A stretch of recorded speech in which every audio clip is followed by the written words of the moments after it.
Ladies and gentlemen, welcome back to the channel again. Thank y'all so much for coming over, man. I can't even believe I'm reading this. So Jane, as I'm reading this, was still on the stand. Diddy's ex, Jane, bedroom balling like Kobe, Shaq, and MJ. Trifecta with the male person they were involved with. Mel E. I'll just say that. Y'all know I got to be careful with my words. Oh, brother. This was published by TMZ June 10th, which is today. Okay.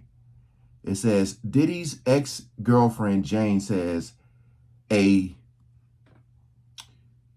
three-way they had with a Mel E had them feeling like NBA ballers, testifying she and Diddy compared themselves to Kobe Bryant and Michael Jordan. Wow. During cross-examination Tuesday in Diddy's federal criminal trial, Jane told jurors Diddy referred to a particular three-way as a trifecta and compared them to three NBA Hall of Fame basketball stars. Jane, who's testifying under a, you know what, she's not revealing her identity, although the internet has already blew it up to protect her identity, said the trifecta included a Mel E, Paul, and she told jurors in this scenario she was Kobe, Diddy was MJ, and Paul was Shaquille O'Neal. She said Diddy and Paul were my boys and told jurors she sometimes referred to Paul as they boyfriend. Like Paul was their boyfriend. Wow. James had lots of testimony about having S with other men in front of Diddy. And she told jurors she would use the term, I'm going to just say Chuck, to describe Diddy. She testified she learned the term Chuck in 2022 while researching her relationship with Diddy and felt Chuck resonated with what she was experiencing. This ain't exactly Phil Jackson framed triangle offense.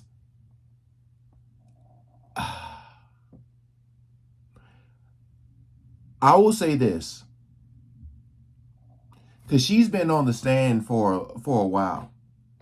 I believe longer than Cassie, if I'm not mistaken. It has been a lot that has come out with her testimony, a lot that I cannot speak on. As I watch videos, I have to make the decision, because I'm like, when they go over her trial and what she has been saying on the stand, if I try to do a reaction video, it's not going to make sense, because so much has to be edited out. Every other word is somewhat explicit. My whole thing is like, Diddy is paying her rent still to this day. She going on trips, doing this and that. And it just seems like she got involved with him, but it just seems like she didn't expect it to get the way it did, with the whole freak off thing. It seemed like in the beginning, it's like, all right. And then next thing you know, because what I said before is like, no means no, no matter when you say it.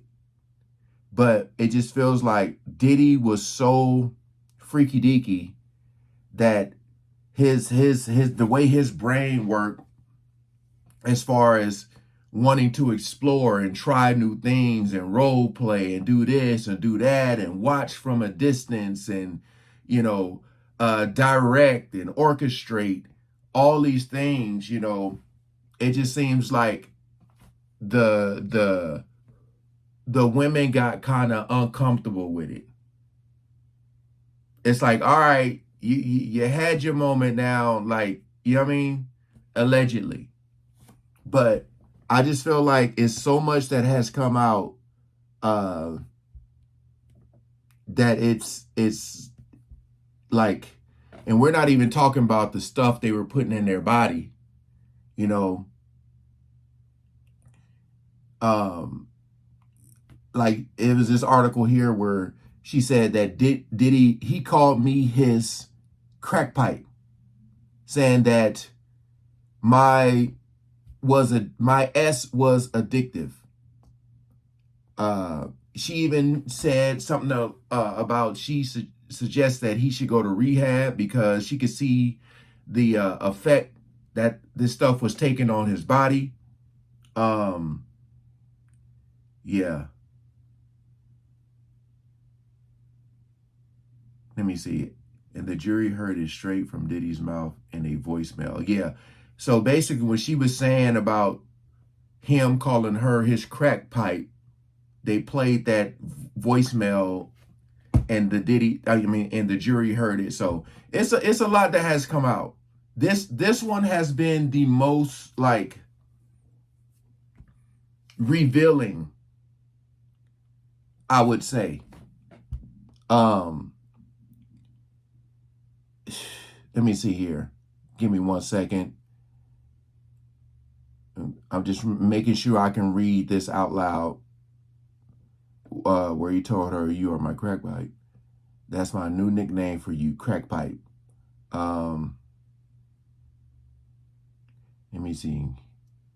Yeah, they were just asking what does he mean by that, and then she just, again, just reiterated that it's addicting. My S is addicting. But again, what he's on trial for allegedly all these things, that the RICO, the racketeering, and again, I'm just trying to. I know it all ties in together, but I was just expecting this week. This is Tuesday, so we'll see who else is gonna come on this stand. Again, I don't know if the KK Christina Quorum is gonna, or when she's gonna, but that right there is gonna really, really be a big shift in the case. I'm just tripping out that this dude is talking. And you know how Diddy, you seen videos of him when he gets like all amped up. You can just see him like, man, we like Kobe, we like Shaq up in here, man. We like Michael Jordan, you know what I'm saying? I could just see it all, him getting high-fiving, all this stuff. Like, but was all that consensual? It's like they're bragging about it. Because I feel like at a time, it was consensual and it was exciting, but then it just kind of got like out of control, as she has testified. But my whole thing is like, because again, I'm not going to say who she is. I'm not going to do that, but the whole world is reacting to it. And that person who she's connected to is reacting to it, and it's not looking good. Not looking good. But, I saw there was a clip of a video that she recorded when they were on vacation somewhere where Diddy had took her, and she was recording, and it, as she's panning the camera, you see Diddy sitting there. So, again, man, I'm just trying to, it's a lot. It's a lot. I'm just trying to cover this the best way I can. Like I said, it's so vulgar, so explicit. Like, shout out to all the people who are able to talk about this. Because like I said, if you look at us YouTubers who are covering this, I mean, we all are speaking the same pretty much, replacing words with words we find suitable. It's like a loophole you have to, you know what I mean? But I just thought that was very crazy and interesting to see that, just to see Kobe, Shaq, and Jordan name mentioned in this trial is just wild. But hey, appreciate y'all coming over. Stay tuned for more. Peace out.